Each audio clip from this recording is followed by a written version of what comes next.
Olá, coquinhos! Como é que vão vocês? Tudo bem, eu trouxe para vocês aqui a nossa República da Espada.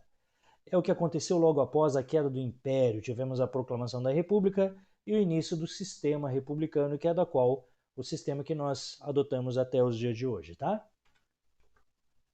O que é que vai acontecer? Tivemos a nossa queda do Império e no dia 15 de novembro de 1889 tivemos a proclamação da República. Como foi isso? Nós já vimos em aulas passadas que o governo de Dom Pedro II andava muito mal. Estava sem popularidade, estava com as finanças ruins, e assim ele perdeu o apoio da igreja, perdeu o apoio dos militares, perdeu o apoio dos cafeicultores. Foi neste momento que nós tivemos então os militares, Marechal Deodoro da Fonseca, que resolveram então ir com as suas tropas e prender a família real, e assim dessa forma eles expulsaram a família real do Brasil, tá? A família real foi colocada no exílio, Dom Pedro II foi mandado para a França, junto com toda a sua família, né? Certo? E daí que aconteceu que nós tivemos então um novo governo. Esse novo governo foi articulado pelo Marechal Deodoro em si e o Benjamin Constant. Marechal Deodoro, um veterano da Guerra do Paraguai, inclusive ex-defensor do Império, né? Mas agora, principalmente após a Guerra do Paraguai, estava convencido de que o Brasil precisava mudar o seu sistema, atualizar o seu sistema, e também um dos grandes inspiradores teóricos da Proclamação da República, Benjamin Constant, que era professor da Escola Militar do Rio de Janeiro. E daí a base dessa Proclamação da República, ela vai ser então articulada pelo nosso Partido Republicano. O nosso Partido Republicano, que na verdade ele era um balaio de gato, tá? Várias categorias que estavam lutando contra o Império Brasileiro entraram para o Partido Republicano. Eram várias categorias, eles não tinham um pensamento homogêneo, né? Tinham muitas rupturas dentro desse próprio partido aqui. A única coisa que eles concordavam é que tinha que se derrubar o Império. Só para vocês terem ideia, até os antigos cafeicultores e ex-donos de escravos estavam também no Partido Republicano. Eles entraram aqui, não sei se vocês lembram, logo após a abolição da escravidão, né? Aí eles se irritaram com Dom Pedro II e vieram parar aqui, né? Então ele aglutinava várias forças de oposição a Dom Pedro II, e assim então Marechal Deodoro toma o poder proclamando a República. Só que, como falei para vocês, eram vários interesses diferentes dentro do Partido Republicano, e Marechal Deodoro vai levar só a sua tendência, só a sua ala do Partido Republicano ao poder, que eram basicamente os caras que defendiam o positivismo. Esse evento aqui marcou a tomada de poder pelos militares, a proclamação da República. E uma coisa interessante, nós temos esse quadro aqui, que é o quadro mais famoso de todos da proclamação da República, foi feito pelo artista Benedito Calixto. Só que essa tela ela foi pintada em 1893, tá? Onde ele percebeu exatamente, ele vai colocar nesse quadro, né? Exatamente a mesma percepção que o nosso jornalista republicano teve ao observar, ao presenciar a proclamação da República. Olha o que o Aristides Lobo viu e que é o que você tem que estar atento à sua prova. O povo assistiu aquilo bestializado, atônito, surpreso, sem conhecer o que significava. Muitos acreditaram seriamente estar vendo uma parada. Tá? Então significa que o quê? Nossa proclamação da República não teve participação popular. Por isso, para a imensa maioria da população brasileira, principalmente as classes mais humildes, a vida deles estava de um jeito, no Império, cai o Império, inicia a República, a vida deles continua exatamente igual. Não causará grandes modificações sociais no Brasil. O que nós temos é uma troca de governos, tá? Certo? Mas isso não foi feito através de uma revolução popular. Certo? Então tá. E assim começa a nossa República da Espada. Por que se chamou de República da Espada? Porque era um governo militar. Atenção número 2. O nosso regime militar dos anos 60 não foi o único regime militar que nós tivemos na história do Brasil. A nossa história da República começa com um regime militar, certo? Com os marechais, os veteranos da Guerra do Paraguai. O que acontece é que nós temos aqui o nosso governo provisório. O que eu tenho no governo provisório? Eu preciso agora, com esse governo novo, estabelecer as bases desse país novo que se criou. Uma bandeira nova, uma constituição nova, tá? E aqui nós temos então nossa bandeira nova, gostou? Certo? Parece que a bandeira de quem? É uma cópia da bandeira de quem? Como a nossa república ela foi inspirada na norte-americana, alguém teve a ideia incrível de propor essa bandeira para nós, com as 13 tiras aqui, ó, tá? As 13 tiras que representam as 13 colônias americanas, tá? Legal, né? Enfim, para você reparar que, né, hoje em dia, tá, não é a primeira vez que pessoas usam um símbolo norte-americano para querer adotar de símbolo nacional, para dizer que é um símbolo nacional nosso, né? Teve gente marchando na frente daquelas cópias da Estátua da Liberdade recentemente, cantando o hino nacional brasileiro. Tá? São referências bagunçadas, né, que a base histórica está complicada. Mas isso aqui irritou a várias pessoas, inclusive até a própria Marechal Deodoro. Marechal Deodoro teria ficado furioso com essa proposta de bandeira, tanto que ela ficou em vigor somente durante 4 dias. Tá? E daí ele vai olhar para essa bandeira, diz a lenda, tá?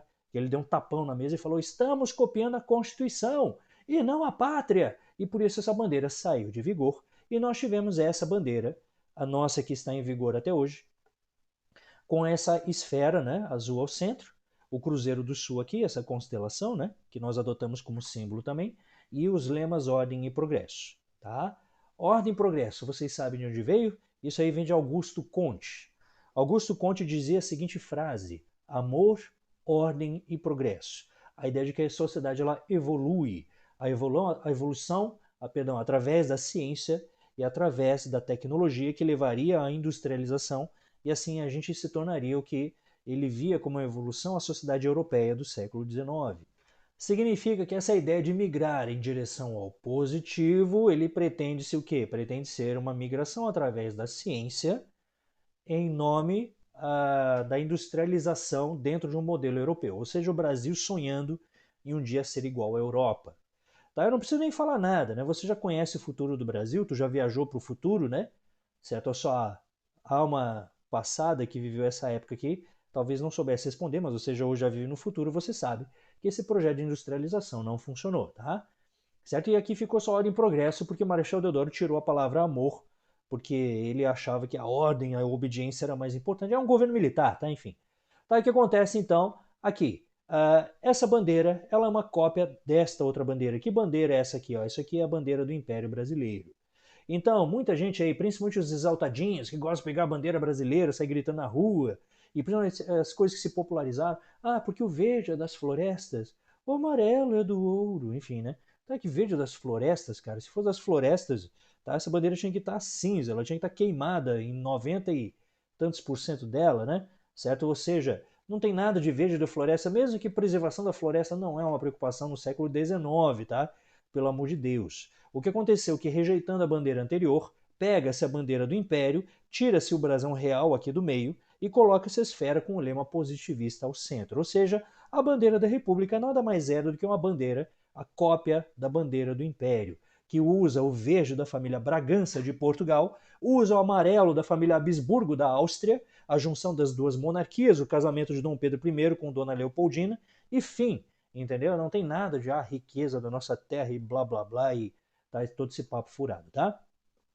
Esse pessoal aí que tem essa sede de obediência cega, essa veneração a líderes, tá? Pelo menos tem que conhecer um mínimo de história para não sair fazendo besteira por aí, tá? Ficar venerando coisas e ficar passando vergonha, né?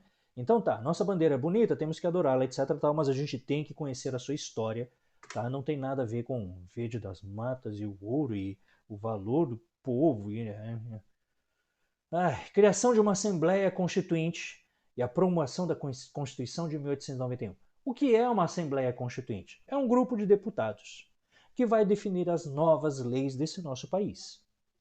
Eles estão criando uma nova república para nós, estão aposentando o Império Brasileiro, um governo de aristocratas, de nobres, e agora estão transformando uma república. A palavra república vem de res pública, tá? Res significa coisa em latim, pública significa todos, de todos. Então significa, república significa, traduzindo, coisa de todos, tá?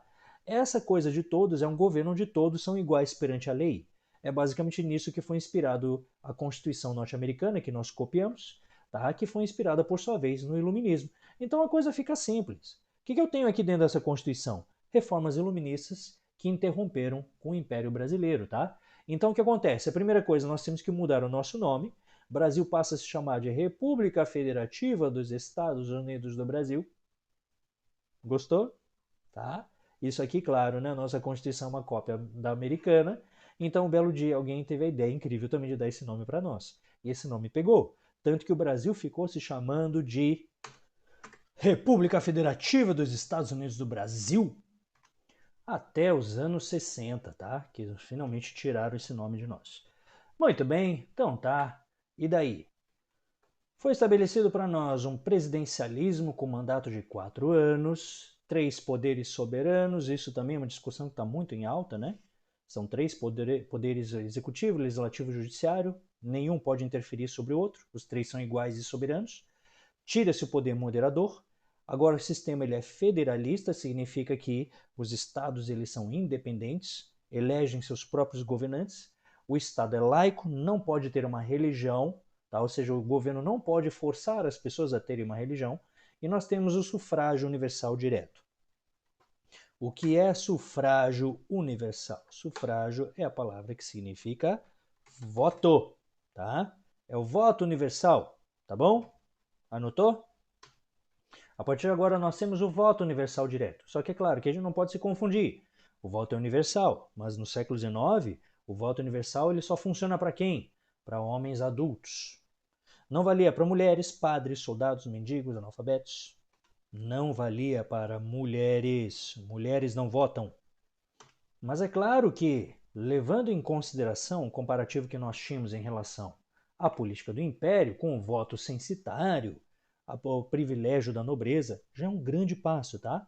Nós temos uma grande inclusão de pessoas, uma grande expansão da cidadania na questão das eleições. Então agora a população elege o seu presidente, não é mais uma monarquia passada de pai para filho. Já temos um grande aumento da participação cidadã no Brasil, mas que ainda assim, aos olhos de hoje, é uma coisa extremamente complicada, tá? Certo? Principalmente porque ele também mantém as diferenças de gênero, mulheres não votam, e também reforça a desigualdade social, onde a imensa maioria dos pobres também não votam, né? Essa de analfabeto não poder votar, né? Certo? O analfabetismo, que é a imensa maioria da população. Nós não temos nenhum sistema público de educação ainda, né? Tá bom? Então tá. E daí? Nós vamos ter, dentro do governo provisório ainda, a política do encilhamento. O que foi isso? Esses positivistas querem industrializar o Brasil. Isso aqui foi uma proposta então do governo Deodoro junto com seu ministro da Economia, o liberal Rui Barbosa, que quer industrializar o Brasil. Como que eles vão fazer isso? Primeira dedução que o Barbosa teve. O brasileiro não tem dinheiro. Então o que acontece? Eles abriram concessão para que bancos emprestassem dinheiro para a população. Tá? E agora esses bancos agora estão tendo facilidade para abrir cartas de crédito e emprestar dinheiro para a população pobre, certo? Estão emprestando muito dinheiro, sem limites, né? sem bloqueios. E daí o que acontece? O governo também começa com uma grande emissão de papel moeda. Então agora, em jogando dinheiro no mercado e fazendo com que esse dinheiro chegue na mão do povo via empréstimos, e assim eles deduziram que o Brasil agora vai entrar numa era de empreendedorismo. Você pegaria um país que viveu 3 séculos de escravidão, 3 séculos e meio de escravidão, e de repente do nada você ia jogar dinheiro na população e falar o seguinte: invistam em industrialização. Isso daria certo? A industrialização da Inglaterra, ela demandou de um processo de quase um século, tá? De construção do conhecimento iluminista para a coisa virar lá. Certo? Então significa não é uma coisa que vai funcionar tão facilmente assim. Mas enfim, o que vocês acham? Deu certo ou deu errado? De novo, você já viajou para o futuro, você sabe. A proposta positivista no Brasil. Resultado, o Brasil se industrializou, o que aconteceu aqui? Nós temos o velho jeitinho brasileiro. O brasileiro que cresceu numa situação de opressão, já nasceu sendo explorado desde sempre, ele desenvolveu o que nós chamamos hoje de malandragem brasileira. Para nós, um sinônimo de esperteza, tá? Em várias regiões desenvolvidas no mundo, a malandragem brasileira tem outro nome, lá eles chamam de corrupção, certo? Chamam de mentira, tem outros significados, a gente se acha esperto. A tradução mais legal de todos foi a dos britânicos, né, que olharam para a malandragem brasileira, isso em 2016, durante as Olimpíadas do Brasil. Tá? Nisso, no meio das Olimpíadas, ali a comissão de imprensa jornalística internacional estava numa sala, nisso entra uma bala perdida pela janela, tá? Certo? E, né, dos tiroteios que rolam com frequência lá no Rio de Janeiro. E daí que aconteceu que daí todos os jornalistas agora se empregaram em tentar entender antropologicamente o que é o Brasil, né? Onde você está no meio de uma competição internacional como Olimpíadas e o mundo inteiro confraternizando e tem bala perdida entrando pela janela, né? E daí eles começaram então a debater vários temas referentes ao que é a cultura brasileira, essa coisa pouco compreensível e exótica que somos nós. E uma das coisas que eles resolveram debater era o significado da palavra gambiarra. E vários jornalistas do mundo inteiro tentaram traduzir em seus países o que significava o termo gambiarra, né? Jornalistas aqui tentando enviar para lá, explicar para lá o que era a gambiarra brasileira. esperteza, jeitinho, um jeito de resolver, sei lá o quê, né? E a tradução mais interessante foi a dos britânicos, que eles traduziram o termo gambiarra aqui do Brasil, eles traduziram como conformação, tá? Significa o quê? O Brasil, mesmo vendo uma situação extremamente precária, com problemas seríssimos, uma qualidade de vida terrível, tá? Mesmo assim, o Brasil, ele insiste, o Brasil e o brasileiro e a política brasileira e o povo brasileiro insistem em não resolver seus problemas estruturais e somente ficar arrumando coisas a curto prazo, para se livrar do problema a curto prazo, nunca conseguindo se planejar a longo prazo e assim os problemas estruturais do Brasil se prolongam há 500 anos, tá? Isso para eles então é gambiarra. Gambiarra para os britânicos é a conformação. É quando o brasileiro ele se conforma em viver na sua situação e não faz nada a respeito. Ok? É uma tradução interessante, né? E é uma coisa para a gente se pensar. Se nós não estamos felizes com o mundo que nós vivemos, certo? O que a gente tem feito, né, de correto, né? Muito bem, então o que aconteceu? Olha aqui que a malandragem brasileira, que na verdade sempre volta na sua própria cara, né? É sempre um elástico que estoura e volta na própria cara, fez. O brasileiro esperto, tá? Resolveu então, nós tivemos aqui uma proliferação de empresas fantasma. Quando esse papel moeda caiu na mão do brasileiro, que ele deveria empreender, tá? Começou a se abrir então muitas empresas fantasma, porque essas empresas fantasma elas não produziam nada, você vai no endereço da empresa fantasma, dá num terreno baldio, elas não existiam, mas o que acontece é que esses caras então fundaram essas empresas para poder vender as ações na bolsa de valores. E as pessoas todas elas correram para a bolsa de valores ficar comprando e vendendo ações de empresas fantasma, empresas que não fabricavam nada. Mas para quê? Fundaram uma empresa para vender as ações para tentar ganhar dinheiro em cima. E as pessoas compravam ações de outras empresas para tentar esperar valorizar para vender para ganhar dinheiro em cima.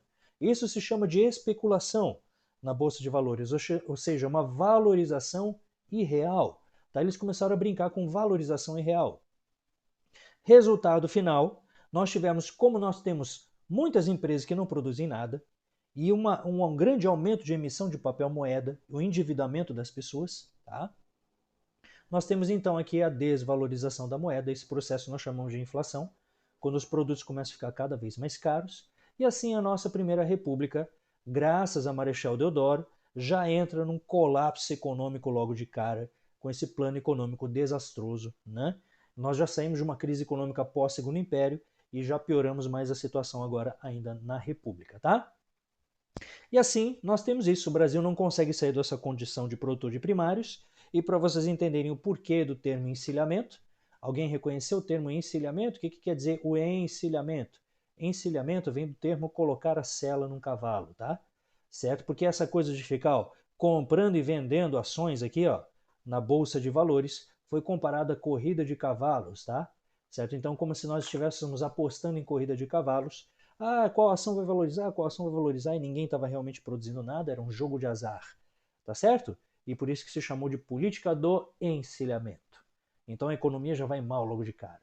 E o governo constitucional de Deodoro vai bem? Não. Deodoro combinou o seguinte, que as primeiras eleições seriam indiretas. Ele combinou com a Câmara.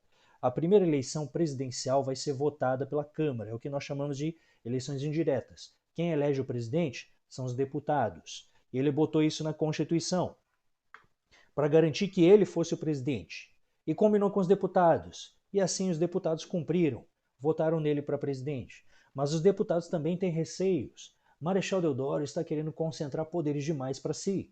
Tá? Então significa que o quê? Os deputados não querem dar plenos poderes para eles e elegeram Marechal Floriano como vice-presidente. Cuidado, Marechal Deodoro e Marechal Floriano não são amigos. Esses caras aqui, ó, não são amigos, eles são inimigos. Os dois não se dão, eles não se entendem, tá?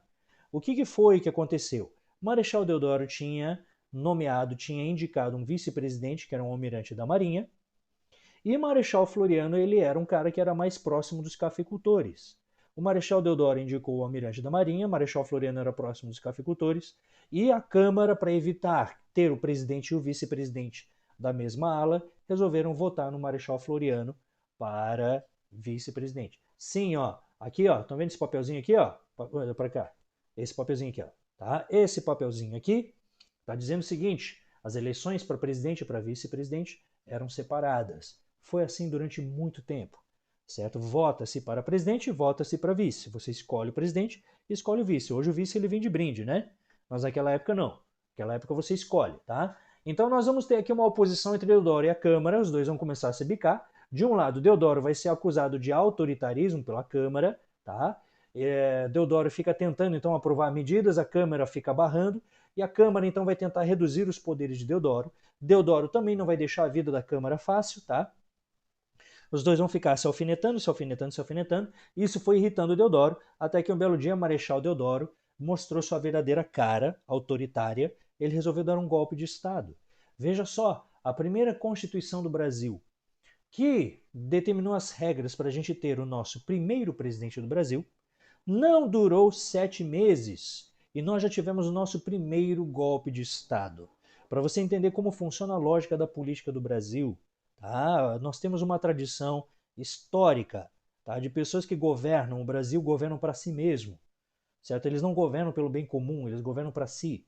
Tá? Então nós temos aqui um golpe de Estado, o Marechal Deodoro fecha a Câmara, certo? Tenta concentrar poderes absolutos em si, ou seja, ele cancela a Constituição que ele mesmo promulgou, tá? Certo? Ele dá um golpe de Estado nele mesmo, e isso aqui acaba gerando uma reação.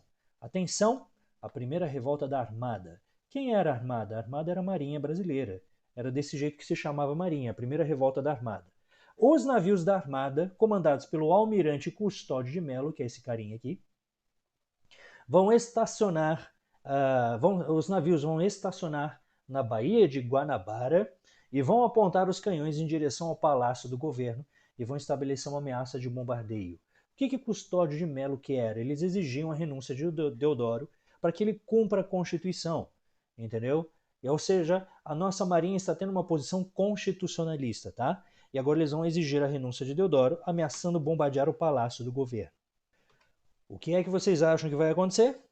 Marechal Deodoro enfrentou a Marinha, amarelou. Para evitar uma guerra entre o Exército e a Marinha Brasileira, Marechal Deodoro renunciou. Tá? E assim nós tivemos o que? O nosso vice-presidente, Marechal Floriano, que assume o governo.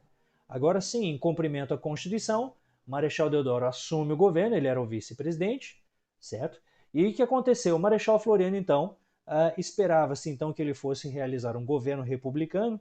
Tá? Marechal Floriano tenta consolidar um governo profundamente centralizado, começa a concentrar poderes em si, e de repente as pessoas começaram a perceber que ele era tão autoritário ou até pior que Marechal Deodoro.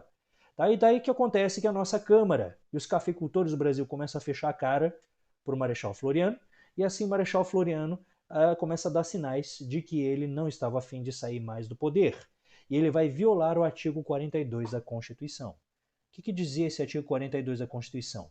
O vice-presidente teria que convocar eleições imediatas se o presidente não completar metade do mandato. Então significa que Marechal Deodoro teria que ter governado 2 anos e daí sim renunciado para que Marechal Floriano pudesse ficar até o final do mandato. Mas como Marechal Deodoro, só governou 7 meses e já tentou dar um golpe de Estado e acabou renunciando, Marechal Floriano tinha que convocar imediatamente novas eleições. E adivinha você, isso foi o que ele não fez. Ele começou a depor todos os governadores que não o apoiavam e todas as pessoas que reagiram contra Marechal Floriano testaram a ira de Marechal Floriano. Tivemos aqui um manifesto de 3 generais exigindo que Floriano respeitasse a Constituição e convocasse novas eleições. Que desses 3 generais, então, o que aconteceu com esses 3 generais? Eles pediam então a convocação de novas eleições e Marechal Floriano fez o quê? Transferiu a maioria deles para regiões longínquas, tá? Jogou os caras ali para regiões longínquas, a Amazônia, o interior do Mato Grosso, etc. Foi jogando os caras tudo para longe, certo? Ou foram presos, né? E assim esses generais foram reprimidos e ele elimina então a oposição dentro do próprio exército. Então o Marechal Floriano acaba de violar a Constituição, não respeita a Constituição, e se ele está tomando o poder sem respeitar a lei, ele está aplicando um golpe de Estado. Tá? Veja que isso é uma tradição brasileira das antigas, né? O autoritarismo e o desrespeito às leis pelos próprios governantes. Ah, meu Deus do céu. E daí o que vai acontecer? Reação número 2. Aqui, ó. Nossa segunda reação. Quem, de novo? Custódio de Melo. Mais uma vez, nosso almirante constitucionalista estaciona os navios na Baía de Guanabara, aponta os canhões em direção ao Palácio do Governo. O que nosso Marechal Floriano fez? Seguiu o exemplo do seu antecessor, ele renunciou. O que Marechal Floriano fez? Colocou o exército nas fortalezas, começou a meter disparo de canhão nos navios, os navios começaram a atirar de volta, e nós tivemos então a primeira guerra do Brasil contra o Brasil, tá? A guerra entre o Exército e a Marinha Brasileira, que ficaram se bombardeando. Nessa época, obviamente, os canhões não eram precisos, tá?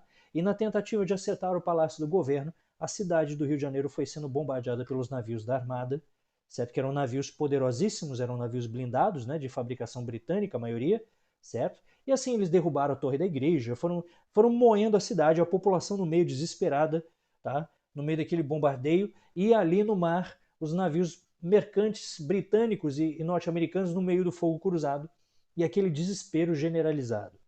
Quem venceu essa guerra? Tá? Ponto para Marechal Floriano. Marechal Floriano foi mais astuto. Já havia contratado mercenários norte-americanos, navios de guerra norte-americanos já estavam vindo, e no meio do conflito eles chegaram e começaram a atacar os navios da Armada Brasileira por trás, afundaram alguns, né? E no meio desse conflito, então, a nossa armada saiu perdendo, tá? Aí alguns navios que conseguiram se safar no meio desse tiroteio todo, certo? Eles conseguiram, então, sair daqui do meio do tiroteio e fugiram da Baía de Guanabara, eles conseguiram sair de dentro da baía e começaram a navegar em direção ao sul. Então a armada derrotada e alguns navios fugiram para o sul, para a vila de Nossa Senhora do Desterro. Nossa Senhora, você sabe quem é Nossa Senhora do Desterro, cara? Tem que saber, né? Quem é Nossa Senhora do Desterro, tá? Tu tá em cima dela, tá? A vila de Nossa Senhora do Desterro era aqui, a antiga Florianópolis, nós o chamávamos Nossa Senhora do Desterro. Isso vai gerar mais reação número 3. Ó, ninguém gosta de Floriano, ó, tá? A Revolução Federalista, lá no Rio Grande do Sul, o que aconteceu? Os gaúchos também estão irritados. Lembra que eu falei para vocês que Floriano foi tirando os governadores dos estados, né? E aconteceu que o Marechal Floriano acabou jogando lá no Rio Grande do Sul um líder florianista chamado Júlio de Castilhos.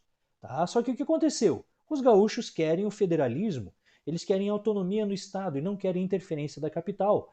Então o que aconteceu? Explodiu uma revolta chamada de Revolução Federalista, que eles queriam mais autonomia no estado e apoiavam esse cara para ser o presidente do estado do Rio Grande do Sul, tá? Seria o Gaspar Silveira Martins, o que seria o equivalente ao governador hoje, né?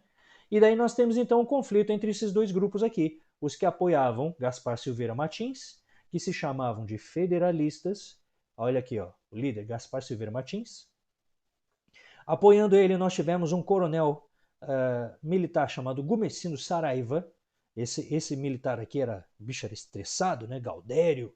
Era bem aquela visão do caudilho clássico, platino, né? Pecuarista, fala grosso, ele falava o portanhol, era uma mistura de português com espanhol, era um cara ríspido, grosseiro, né? Irritado e tal, certo? Então o Gumercindo Saraiva, esse militar aqui, casca grossa, resolve apoiar o Gaspar Silveira Martins, tá? E esses caras aqui foram chamados de maragatos, os maragatos, tá? Maragatos, também conhecidos como gasparistas, apoiar o Gaspar Silveira Martins, ou também chamados de farroupilhas. O que eles querem? Querem autonomia federativa e mais poder para o parlamento, menos poder para o presidente, que está querendo governar com poderes absolutos nesse instante, tá? E estão lutando então contra Marechal Floriano e seus apoiadores. O líder florianista se chama Júlio de Castilhos. Foram apelidados de pica-paus por causa da farda, tá? A farda dos florianistas era uma farda azul com um chapéu vermelho, tá? Tipo, sabe, tu já viu o desenho, né? Enfim, parece um pica-pau. E daí eram chamados também de castilistas, chimangos ou legalistas, tá? O que acontece é que esses caras defendem um governo centralizado em Marechal Floriano com grandes poderes. Resultado dessa guerra aqui, nosso conflito, tá? Os nossos federalistas liderados por Gumercindo Saraiva, aqui está o nosso líder caudilho, apelidado de Napoleão dos Pampas, né? Certo? O cara falava no portanhol, vaqueiro, né? O Gumercindo Saraiva avançou ao norte, tá? Esse cara expulsou Júlio de Castilhos da capital. Castilhos teve que se refugiar no interior com suas tropas, certo? Vai ficar tentando lutar para reconquistar a capital. E assim, Gumercindo Saraiva com seu exército vai atropelar todo mundo, começa a subir em direção a Santa Catarina, tá? Que deve ser talvez a resposta para uma pergunta que certamente surgiu na sua cabeça. Por que a armada desceu para Nossa Senhora do Desterro? Porque a Revolução Federalista estava subindo. Qual era a intenção? Esses dois queriam se encontrar, e eles se encontraram onde? Aqui, no Palácio Cruz de Souza, bem pertinho da sua escola. Nossa Senhora do Desterro, os federalistas reuniram-se ao governo de Santa Catarina, o governador de Santa Catarina apoiou a revolta, tá? Se juntou com os federalistas, se juntou com a Armada e fundaram um governo anti-florianista. Olha que curioso, Florianópolis foi a capital anti-Florianópolis. Nós éramos a capital que reunia todas as forças anti-florianistas, tá? Ou seja, que nomezinho irônico que a gente recebeu. Aí, nossos federalistas vão subir, subir, subir, subir, subir. O objetivo de fazer o quê? O objetivo desses caras era derrubar Marechal Floriano, né? Então eles subirão, subirão, subirão, subirão. E daí quando eles chegaram no Paraná, eles encontraram uma forte resistência na cidade da Lapa. Nós tivemos um coronel chamado Carneiro, tá? Que vai ficar resistindo, resistindo. Os federalistas tiveram que bombardear a cidade inteira para conseguir derrotar o cara, mataram o coronel e daí continuaram subindo, só que eles demoraram demais. Isso acabou estressando, acabou enfraquecendo os gaúchos, que precisam agora controlar praticamente todo o sul do Brasil. Eles precisam resistir, né, às resistências contra o governo de todo o sul do Brasil. E agora, depois que eles passam Curitiba e vão tentar se encaminhar em direção a São Paulo, eles estão muito enfraquecidos. E o nosso Gumecindo Saraiva, cansado, resolve bater retirada para tentar ir proteger o Rio Grande do Sul, que estava tendo uma reação castilhista. E lá, quando o Gumecindo Saraiva estava fazendo reconhecimento de um território, certo? Ele foi reconhecido e do meio de uma moita saiu um tiro que acertou Gumecindo Saraiva pelas costas. Ele acabou morrendo. A morte de Gumecindo Saraiva acabou assustando a todos os federalistas que estavam espalhados por todo o sul do Brasil aqui. E daí a notícia da morte dele acabou afetando o psicológico de todos eles, que estavam cansados, longe de casa, e todos eles começam a bater retirada de uma vez, na medida que os florianistas vão descendo para reconquistar o Brasil.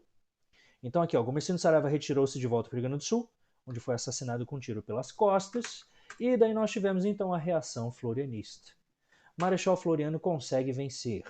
Os legalistas venceram o conflito e Júlio de Castilhos reconquistou o governo no Rio Grande do Sul. Tá? As tropas legalistas de Marechal Floriano do Rio de Janeiro reconquistam todo o Sul. Olha aqui o Júlio de Castilhos, né? Reconquistam todo o Sul. Essa guerra foi prolongada e com violência descontrolada. Uma das coisas que mais se fez, principalmente as tropas florianistas, tá? Pelo menos 10 mil mortos, né? Foi a prática da degola, tá? Os florianistas usavam isso como forma de punição e também como forma de guerra psicológica, que era a decapitação, o que foi apelidado de gravata vermelha. Ou seja, pega-se o prisioneiro, deixa o cara com os braços amarrados, deixa ele de joelhos, e daí puxa o cabelo do cara para cima e o outro vem por trás com uma faca, né? E vai assim cortando o pescoço do cara enquanto ele grita, né? O outro vai cortando o pescoço até separar a cabeça do resto do corpo. Certo? E esse tipo de prática ele é feito assim, ó. Claro, né? É um ritual sádico, tá? Para gerar uma execução com requintes de crueldade. Isso evita também o desperdício de munição, certo? E também evita-se que você tenha que ficar levando prisioneiros, né? Sustentando prisioneiros, tá? Mas mais do que tudo é uma prática de tortura e uma espécie de guerra psicológica que se usa isso para tentar assustar o inimigo. E o principal torturador se chamava Coronel Antônio Moreira César, certo? Esse Antônio Moreira César foi conhecido como corta-cabeças, era o grande decapitador, foi o grande decapitador da história do Brasil. Decapitou, sob suas ordens, foram decapitadas centenas de pessoas aqui. E adivinha, o que acontece em Santa Catarina, tá?